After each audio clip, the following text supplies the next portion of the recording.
लोग कहते हैं भाई कभी आप मथुरा का मुद्दा उठाते हैं, कभी आप कहते हैं जालीदार टोपी वाला मुद्दा उठा देते हैं। वो आप ऐसे मुद्दे उठाते हैं जिसको लेकर फिर विपक्ष कहता है कि मैं जानता अशोक जी आपका प्रयागराज से क्या रिश्ता है, लेकिन अगर नहीं है तो आप वहां के लोगों से जाकर के पूछिए। वहां कम से कम समाजवादी पार्टी सरकार के समय 100 ऐसे चौराहे रहे होंगे। मैंने एक दिन बोला ये बात, वहां व्यापारियों का सम्मेलन था, वह सारे लोग वहां जानते थे, जो मैं बोल रहा था वो उसको समझते थे, लेकिन पूरे देश में उसको अलग रूप में लिया गया। वहां लुंगी छाप गुंडे, मतलब वहां एक अलग प्रकार की मतलब लुंगी पहनते हैं और टोपी लगा करके किसी भी चौराहे पर बैठ जाना। पुरुषों की छोड़िए, कोई महिला उस चौराहे से उस रास्ते से नहीं निकल सकती। इस प्रकार की गुंडागर्दी, इस प्रकार का अत्याचार, इस प्रकार की तानाशाही। और अगर कोई उसकी शिकायत कर दे तो उसके घर में जाकर के पुलिस के पास शिकायत कर दे, तब भी ना पुलिस के पास शिकायत करे, तब भी कुछ बोल भी दे, तो क्या अत्याचार वहां हुए मैं जानता हूं। प्रयागराज के लोग जानते हैं। उत्तर प्रदेश के कई जिले हैं जो इस प्रकार की कठिनाइयों का सामना किए, इस प्रकार की यातनाओं का सामना किए, और उन गुंडे अपराधियों को सत्ता का संरक्षण प्राप्त श्री अखिलेश यादव जी और उनके सरकार के सारे मंत्री संरक्षण करते थे। डीएम कप्तान उस समय सवाल ही नहीं कि बड़ा से बड़ा अपराध कोई कर डाले और उस अपराधी के खिलाफ कार्रवाई कर दे। उसी प्रयागराज में एक चुना हुआ विधायक राजू पाल थे, बसपा के विधायक थे, उनकी दिन दहाड़े हत्या कर दी गई थी। किसकी सरकार थी? समाजवादी पार्टी की सरकार थी। तो आप इसको अपराध से जोड़कर निश्चित तौर से जो अपराधी हैं और जो अपराधी बनकर के चौराहों पे बैठ करके विशेष तौर से महिलाओं को एक बहुत अश्लील प्रकार से, मतलब उसको मैं यहां व्यक्त भी नहीं कर सकता, जो वहां पर सताने का काम करते थे, मैं उसको जब बताने का काम किया, वही वेश धारण करके लोगों के मकान में कब्जा करना, अपहरण किसी का कर लेना, किसी से फिरौती मांग लेना, किसी से महीना गुंडा टैक्स वसूली करना, यह वहां का पेशा था। आज वो सब पेशा बंद हो गया, गुंडे सब बिल में घुस गए। वो अपराधी किसी चौराहे पे दिखाई नहीं दे रहे। आप सर्वे करवाइए तो आपको लगेगा कि कैसा कष्ट झेला है वहां के लोगों ने। कभी समाजवादी पार्टी की, कभी मैं इसीलिए 25 साल कहता हूं, समाजवादी पार्टी की वापसी का मतलब है गुंडागर्दी, अपराध, माफियागिरी, महिलाओं की सुरक्षा के लिए खतरा, व्यापार उद्योग सब बंद। उत्तर प्रदेश फिर एकदम एक बर्बाद प्रदेश के रूप में जाना जाए। स्वयंसेवक संघ की तरफ से जो सरसंघ चालक है डॉक्टर मोहन भागवत, वो कहते हैं कि भाई सब हिंदू हैं, ये देश जो है हिंदू देश है, लेकिन आप कहते हैं कि चुनावी हिंदुओं से सावधान रहो। तो हिंदू होता है, उसमें चुनावी हिंदू कौन सा होता है? देखिए, परम पूज्य सरसंघ चालक जी जो कहते हैं उस पर मुझे कोई टिप्पणी नहीं करना है। चुनावी हिंदू मैं इसलिए कह रहा हूं कि 2013 और 2019 दो कुंभ के मेले लगते हैं। 2013 में जब प्रयागराज का कुंभ होता है तब श्री अखिलेश यादव जी मुख्यमंत्री होते हैं, तब कुंभ में स्नान करने नहीं जाते हैं। 2019 में जब कुंभ का मेला होता है और भाजपा सपा सरकार में नहीं, वो मुख्यमंत्री नहीं है, तब उनको मजबूरी में जाना पड़ता है कुंभ में डुबकी लगाने के लिए। श्री राहुल गांधी जी 2014 के लोकसभा चुनाव परिणाम आने से पहले कभी बताए थे क्या कि मैं जनेऊधारी ब्राह्मण हूं? नहीं बताते थे। कभी किसी शिव मंदिर में, किसी हनुमान जी के मंदिर में, रामलला की जन्मभूमि में, बाबा विश्वनाथ जी के धाम में, श्री कृष्ण जी की जन्मभूमि में कभी ये जाते थे क्या? नहीं जाते थे। आज देश का कोई मंदिर होगा सबसे पहले दिखाने की कोशिश करते हैं कि हाँ हम, लेकिन लोग समझते हैं कि यह चुनाव के लिए एक फिल्म दिखा रहे हैं कि हम भी वो हैं। अगर ये वो होते तो भगवान श्री राम को काल्पनिक बताते क्या? अगर ये वो होते तो 13 में डुबकी लगाने नहीं जाते क्या? अगर ये वही होते तो केवल रोजा अवतार की पार्टियां करना, और जब कांवरिया हमारे भगवान भोलेनाथ को जल चढ़ाने के लिए लेकर के जा रहे हों उनके ऊपर लाठी बरसाते, भजन गाने पर रोक लगाते, यात्रा पर रोक लगाते, राम भक्तों को जेलों में स्कूल बंद करा दिए। इन्हीं के पिताजी श्री अखिलेश यादव जी के, मैं तो उस समय राम जन्मभूमि आंदोलन का सिपाही था, बंद करा दिए सारे प्रदेश के स्कूलों को, राम भक्तों को बंद करके उनको जेल के रूप में परिवर्तित कर दिया। अयोध्या में जो गए थे निहत्थे थे, श्री राम जय जय राम का जाप कर रहे थे, उन पे गोली चलवा दिया। माफी मांगे ये अब कि हमारे पिता का अपराध है, अब पुत्र आके माफी मांगे। अगर पिता की गद्दी आज संभाल करके बैठे हैं, मुलायम सिंह जी अध्यक्ष थे समाजवादी पार्टी के, आज वो अध्यक्ष हैं, तो उत्तराधिकारी केवल एक क्षेत्र में नहीं होता व्यक्ति। अयोध्या के अपराध की सजा ये नहीं कि मुलायम सिंह जी को ही केवल मिलेगी, अखिलेश यादव जी को भी मिली है और वह मिलेगी। पर इस आधार पर अगर आप कहेंगे तो फिर आप लोग तो टेरी जी को लेकर के आप ये लोग कहते हैं कि भाई वो बेटे की सजा पुत्र को क्यों मिले, तो फिर अगर ऐसे आप कहेंगे तो फिर तो मैं चूंकि उस पद चिन्ह पे चलना, मैं जिस रास्ते पे चल रहे हैं उस रास्ते की मैं बात बता रहा हूं। अयोध्या अभी ये गए नहीं, अभी कह रहे थे हम जाने वाले, मैंने देखा था एक दिन अखबार में कि अयोध्या जाने वाले, फिर नहीं गए। एक दिन बाबा विश्वनाथ जी के धाम का इतना औरंगजेब के जमाने का वो आक्रमण था, सब ध्वस्त पड़ा था। आज माननीय प्रधानमंत्री श्री नरेंद्र मोदी जी, आदरणीय श्री योगी जी के नेतृत्व वाली हमारी केंद्र और प्रदेश की सरकार ने बाबा विश्वनाथ जी का क्या भव्य धाम बना दिया, हर शिव भक्त की छाती चौड़ी हो गई। अब इनकी हिम्मत है क्या बाबा विश्वनाथ जी को अभिषेक करने जाने की? नहीं जाएंगे। इनको डर लगेगा अगर बाबा विश्वनाथ जी को अभिषेक किया और ज्ञान व्यापी मस्जिद में नहीं गए तो हमारा वोट बैंक नाराज हो जाएगा, गिन्ना के अनुयायी नाराज हो जाएंगे, ये लोग सोचने लगे। ऐसा लगता है कई बार आप उत्तर प्रदेश वालों को डराते हैं, क्योंकि आपने अभी कहा कि ये कि भाई उत्तर प्रदेश में अगर वापसी होगी तो गुंडा राज एक बार फिर आ जाएगा। और दूसरी बात ये भी है, आपका एक और बयान सुर्खियों में आया, उन्होंने आपने कहा 2017 में अगर बीजेपी नहीं आती उत्तर प्रदेश में तो कश्मीर के आतंकी यहां पर जो है आकर शरण लेते। ये भी आपने कहा। मैंने गलत नहीं कहा था, आपको शायद जानकारी नहीं है। जब श्री अखिलेश यादव जी उत्तर प्रदेश के मुख्यमंत्री थे तो इन्होंने आतंकवादियों के मुकदमों को वापस लेने का काम किया था। ठीक बात। अगर उस समय माननीय उच्च न्यायालय ने हस्तक्षेप नहीं किया होता तो ये आतंकवादियों को सरल गाह तो वो बना ही चुके थे, तो कौन रोकने वाला था? जब सरकार ही, जब आज मेरे माननीय प्रधानमंत्री जी की सुरक्षा को पंजाब के एक नाकाम मुख्यमंत्री, कांग्रेस के मुख्यमंत्री के कारण से अगर मेरे प्रधानमंत्री जी की सुरक्षा को खतरा पैदा करने का प्रयास किया गया, ये तो एक बहुत बड़ी साजिश हो सकती है, ऐसा मुझे आशंका है। और तो श्री अखिलेश यादव जी को जो मुजफ्फरनगर का दंगा हुआ, दंगा प्रदेश बना, 700 से अधिक दंगे हुए, उस दंगे का एकमात्र कारण था कि उत्तर प्रदेश का मुख्यमंत्री, जैसे अब मैं वह शब्द प्रयोग करूंगा तो अभी फिर आप मेरा एक विवादित बयान मान लेंगे, जैसे हस्तिनापुर का कोई नरेश बैठा हो और मोहम्मद आजम खां कुछ भी कर रहे हो, एक अपराधी खुलेआम हत्या करता है, पुलिस उसे पकड़ती है और पकड़ करके उसको जेल में भेजना चाहती है, लेकिन इनके ही एक कैबिनेट मंत्री, इनके चच्चा का फोन जाता है कि नहीं उसको छोड़ दिया जाए। कोई हत्यारे को छुड़वाने का काम करता है। भारतीय जनता पार्टी और समाजवादी पार्टी या दूसरे राजनीतिक दलों में यही अंतर है। हमारी पार्टी में अपराधी होता है, जांच होती है, निष्पक्ष जांच होती है, और जो दोषी होता है उसके खिलाफ कठोर से कठोर कार्रवाई होती है। जांच में कोई भेदभाव नहीं होता, सरकार के स्तर पर कोई हस्तक्षेप नहीं होता। लेकिन पिछली सरकार के समय में जांच वही होगी, रिपोर्ट वही आएगी, कार्रवाई उसी प्रकार होगी जैसी सरकार चाहती थी, लेकिन हमारी सरकार किसी मामले में हस्तक्षेप नहीं करती। हस्तक्षेप आप कह रहे नीचे, लेकिन बुलडोजर चलते हैं, फिर कई बार गाड़ी पलट जाती है अपराधियों की, तो फिर लोग कहते हैं कि किसी गरीब के घर में नहीं चलते हैं। बुलडोजर उन माफियाओं, अपराधियों के घर पर चलते हैं जिन्होंने सरकारी जमीन पे, गरीब की जमीन पे, किसी व्यापारी की जमीन पे, उद्योगपति की जमीन पर अवैध रूप से कब्जा करके इमारतें खड़ी कर लिया। उन्होंने सोचा कि इस धरती पर अब कोई उनको हिला भी नहीं सकता, लेकिन उन्हें नहीं मालूम था कि योगी जी के नेतृत्व में उत्तर प्रदेश में भाजपा की सरकार आएगी तो बुलडोजर भी चलेगा, चाहे जितनी बड़ा वो ताजमहल खड़ा कर लेंगे उसे भी ध्वस्त कर दिया जाएगा। उनको नहीं पता था। इसलिए यह संदेश है उत्तर प्रदेश के माध्यम से, सरकार के माध्यम से, कि अगर कोई अपराधी यह समझता है कि वह सरकार में रहा है, गुंडे हैं, बदमाश हैं, किसी की हत्या किए हैं, इसलिए उनको सर्टिफिकेट मिल गया है सबको डराने का, तो वह युग समाप्त हो गया।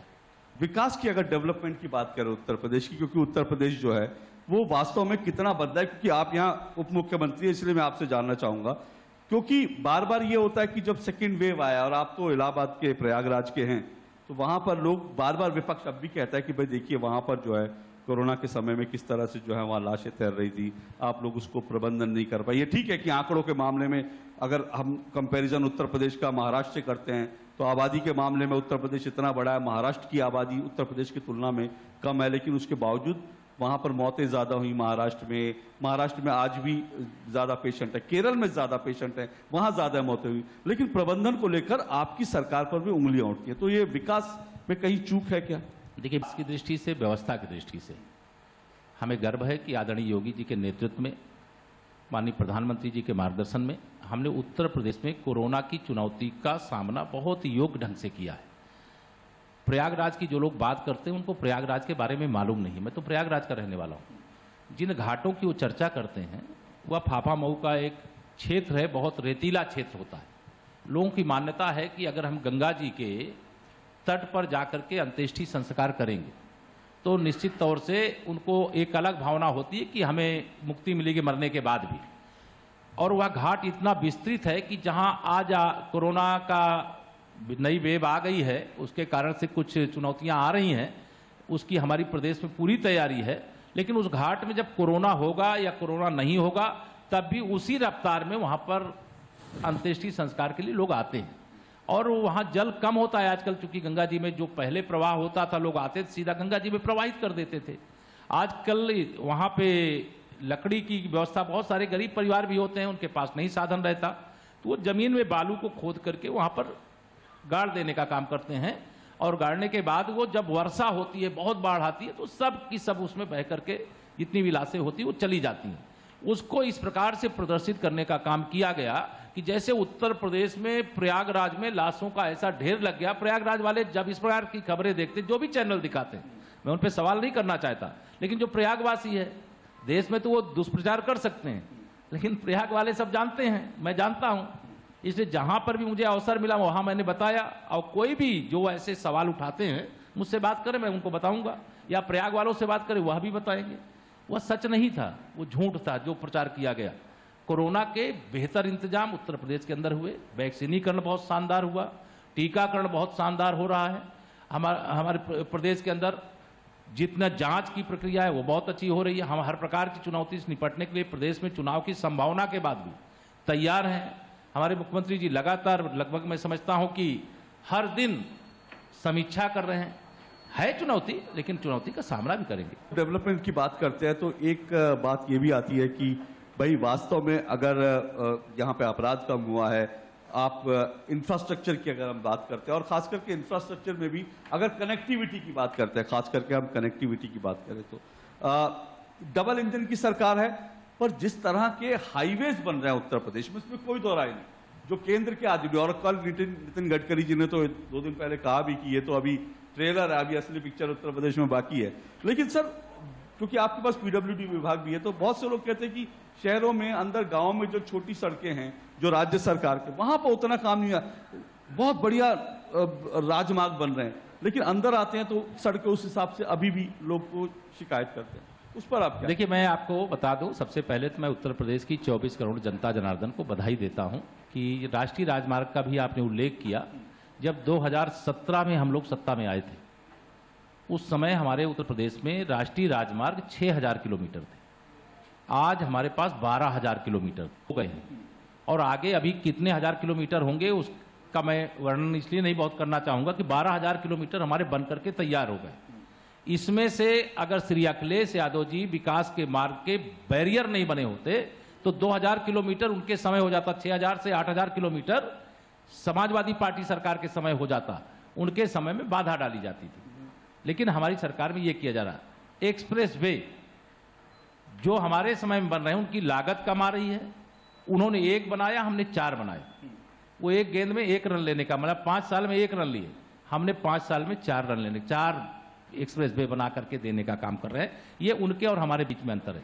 राजमार्ग, हमने 70 नए राजमार्ग बनाए, गांवों को मुख्य मार्गों से जोड़ने का काम किया। क्योंकि दूरदर्शन का मंच है, मैं देश भर को बताना चाहता हूं, उत्तर प्रदेश वह पहला राज्य है जिस राज्य के अंदर 7 मीटर चौड़े मार्ग हो या एक्सप्रेस वे हो, चाहे नेशनल हाईवे हो, स्टेट हाईवे हो या मुख्य जिला मार्ग हो, उसके 5 किलोमीटर अंदर तक की 250 तक की आबादी के गांवों को हमने मुख्य मार्गों से जोड़ देने का काम किया था। श्री अखिलेश यादव जी ने आगरा लखनऊ एक्सप्रेस वे बनाया था। इस एक्सप्रेस वे पे मैं सरकार बनने के बाद एक दिन हरदोई गया। जब हरदोई जा रहा था तो मैं दाएं बाएं में गांव वाला आदमी, तो मैंने सोचा यार देखूं गांव वालों को आने के लिए कहीं कोई व्यवस्था सर्विस रोड तक है कि नहीं है। मैंने देखा एक भी व्यवस्था इन्होंने नहीं किया था। उसी दिन लौट करके मैंने शाम को बैठक लिया। मैंने कहा जितना एक्सप्रेस वे से लेकर के जितने 7 मीटर चौड़े उससे अधिक मार्ग हैं, हमने लगभग 2000 करोड़ रुपए खर्चा करके 250 तक की आबादी वाले गांवों को मुख्य मार्ग से जोड़ दिया। हमने देश के अंदर एक माननीय प्रधानमंत्री जी की ही प्रेरणा है, ये मैं आपको बताना चाह रहा हूं। एक किसी बैठक में उल्लेख किया तो उन्होंने उसको तुरंत नोट कर लिया था। हमने उत्तर प्रदेश के अंदर जो हमारे टॉपर बच्चे होते हैं, हाई स्कूल और इंटर में जो 20 टॉपर बच्चे होते हैं, उनके सड़क है हम डॉक्टर APJ अब्दुल कलाम गौरव पथ के रूप में बनाते हैं। 400 सड़क, ऐसे 400 टॉपर बच्चों के घर तक की सड़क बना दिया। उन बच्चों का फोटो लगाते हैं, नाम लिखते हैं, वो बच्चे गौरवान्वित होते हैं, खुश होते हैं। हमारे खिलाड़ी देश का कोई पदक जीत करके प्रदेश में आते हैं, दुनिया का कोई पदक जीत करके आते हैं, उनके घर तक की सड़क हम 2 साल से ये अभियान चला रहे हैं। और उस अभियान में मेजर ध्यानचंद विजय पथ के नाम से उनके घर तक की सड़क बनाने का काम हम पूरे उत्तर प्रदेश के अंदर कर रहे हैं, जो पदक विजेता हैं। और सबकी कार्य योजना कम से कम 60 हमारी बनके तैयार हो गई, बाकी की तैयारियां चल रही हैं।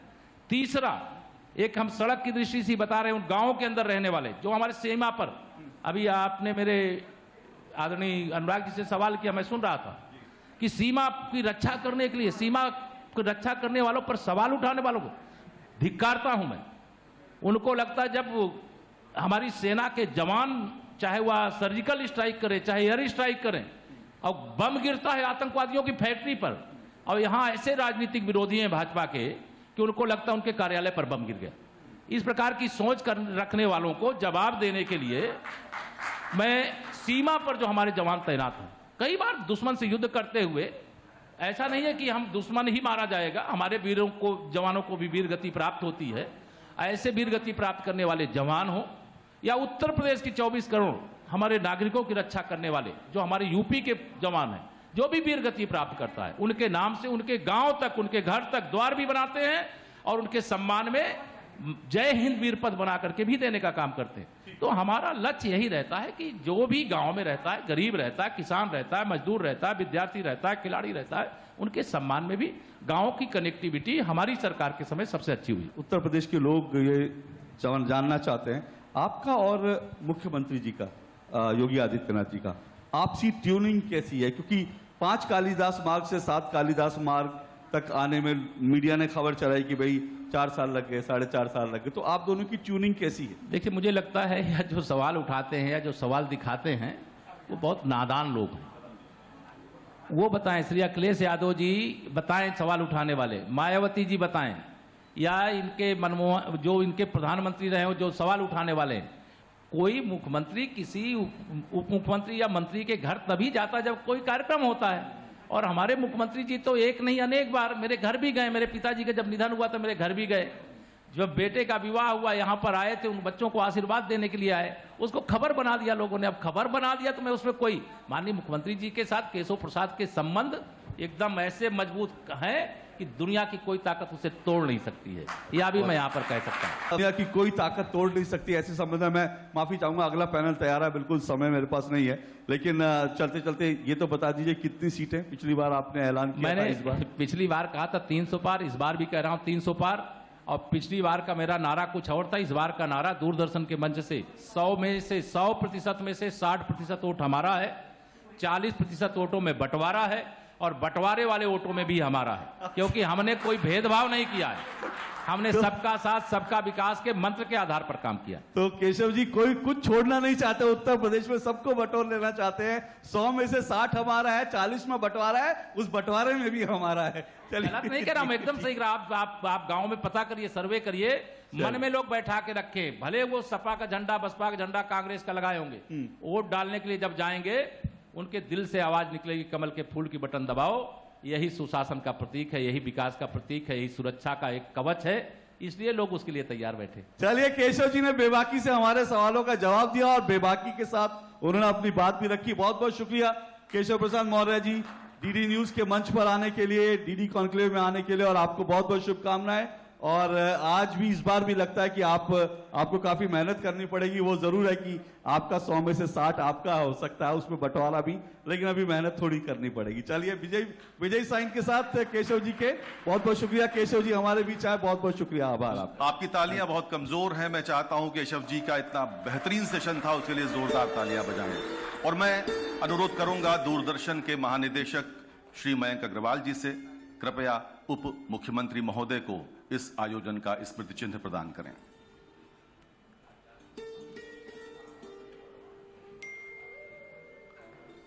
मुस्कुराते हुए प्रदेश के उप मुख्यमंत्री श्री केशव प्रसाद मौर्य और उनको स्मृति चिन्ह देते हुए दूरदर्शन के महानिदेशक